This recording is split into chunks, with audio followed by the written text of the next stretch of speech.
ခရစ်တော်နာမနဲ့အရောက်ချင်းစီတိုင်းမင်္ဂလာပါကျွန်တော်တို့အိတ်ကနေမှာဆင်ခြင်ရမယ်အကြောင်းအရာလေးကခရစ်တော်အိမ်မိသားစုဝင်များဖြစ်ခြင်းဆိုတဲ့အကြောင်းအရာလေးဖြစ်ပါတယ်ဆင်ခြင်ရမယ့်ကျမ်းပိုက်နေကတော့ရှမသက်ခရစ်ဝင်အခန်းကြီး30နှစ်အပိုင်းငယ်50ဖြစ်တယ်ကောင်းကင်ဘုံ၌ရှိတော်မူသောငါအဘ၏အလိုတော်ကိုဆောင်တော်သူသည်ငါငင်ငါနှမငါအမိဖြစ်သည်ဟုမိန့်တော်မူ၏အာမင်ကျွန်တော်ဒီကျမ်းပိုက်လေးကိုရှိတဲ့အခါမှာ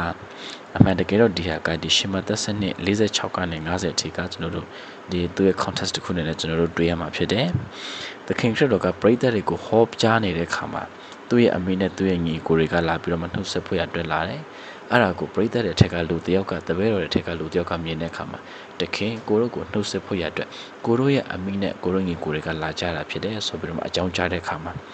အပိုင်းငယ်48မှာသခင်ခရစ်တော်ကပြောလဲဆိုတော့ကိုတော်ကငါအမိ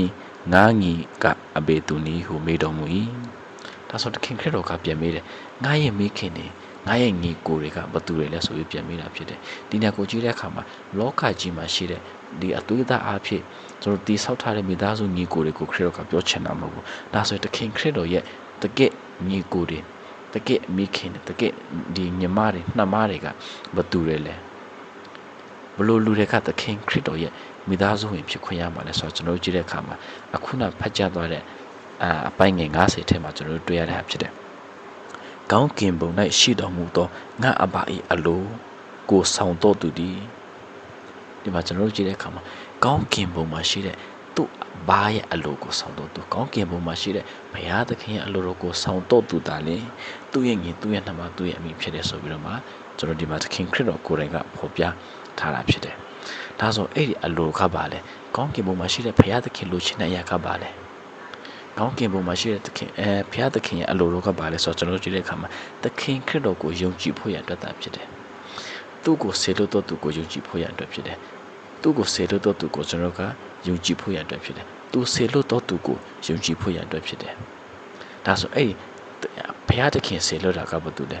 ကိုယ်တိုင်ကြောက်ရောက်လာတာကဘာလို့လဲဆိုတော့သခင်ခရစ်တော်ကိုယ်တိုင်ပဲဖြစ်တယ်ကျွန်တော်တို့ကသခင်ခရစ်တော်ကိုယုံကြည်ခြင်းအဖြစ်သခင်ခရစ်တော်ကိုမိမိရဲ့အသက်တာမှာမိမိရဲ့ကယ်တင်ပိုင်ရှင်အဖြစ်မိမိရဲ့အပြစ်အလုံးစုံတို့ကိုကယ်ချုပ်ပေးတဲ့သူမိမိရဲ့ဒီကျွန်တော်တို့ကြားခံရမယ့်အပြစ်တရားရဲ့အခါပြစ်တဲ့ရဲ့အဖို့ခအားလုံးကိုပေးဆက်ပေးပြီးတော့မှဆက်ပေးခဲ့တဲ့သခင်ယေရှုကိုယုံကြည်ခြင်းအဖြစ်ကျွန်တော်တို့အိမ်မတန်မှကိုမထိုက်တန်ပဲနဲ့ရရှိမဲ့သခင်ခရစ်တော်ရဲ့မောင်နှမသခင်ခရစ်တော်ရဲ့မိတွေသခင်ခရစ်တော်နဲ့သူသမီးသားစုတဲ့ဖြစ်ခွင့်ရမှာဖြစ်တယ်။ဖခင်သခင်ကိုလည်းကျွန်တော်တို့ကအဖဆိုပြီးတော့မှခေါ်ခွင့်ရမှာဖြစ်တယ်။သခင်ခရစ်တော်နဲ့သူဖခင်သခင်ကိုအဖအဖေဖခင်ဆိုပြီးတော့မှခေါ်ရတော့အခွင့်နဲ့သခင်ခရစ်တော်နဲ့အတူကျွန်တော်တို့ကမိသားစုတစ်ခုထက်မှာတလုံးသွားတဲ့သမီးသားစုတဲ့ညီကိုမောင်နှမအဖြစ်နေရတော့အခွင့်ကိုသခင်ခရစ်တော်ကိုကျွန်တော်တို့ကိုပေးထားတာဖြစ်တယ်။အဲ့ဒါကကျွန်တော်တို့ကဘလို့လူတွေကသခင်ခရစ်တော်ရဲ့ညီကိုမောင်နှမဖြစ်ခွင့်ရမှာလဲဆိုတာကြည့်တဲ့အခါမှာကောင်းကင်ဘုံမှာရှိတဲ့ဖခင်မဲတော်ရဲ့အလိုကိုဆောင်တော်သူအဲ့ဒီအလိုကဘာလဲဆိုတော့ကျွန်တော်တစ်ခါပြန်ပြောမယ်။သခင်ခရစ်တော်ကိုမိမိရဲ့ကယ်တင်ပိုင်ရှင်ဖြစ်ယုံကြည်လက်ခံတော်သူသားလေသခင်ခရစ်တော်ရဲ့ညီကိုမောင်နှမဖြစ်ရတော်ခွင့်ဘုရားသခင်ကိုအဖလို့ခေါ်ရတော်ခွင့်ကို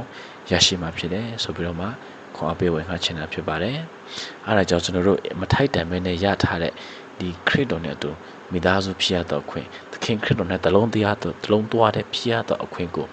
မထိုက်တန်မဲနဲ့ရရှိတဲ့အတွက်ဘုရားသခင်ကိုနေရစဉ်တိုင်းယေရှုတော်ချီးမွမ်းတဲ့အသက်တာရရှိပိုင်ဆိုင်ပါစေလို့ခေါ်အပေးဝင်ခါချင်တာဖြစ်ပါတယ်။ကျန်တဲ့သူရောက်ရှိတဲ့ဖျက်ရှင်ကောင်းချီးပေးပါစေ။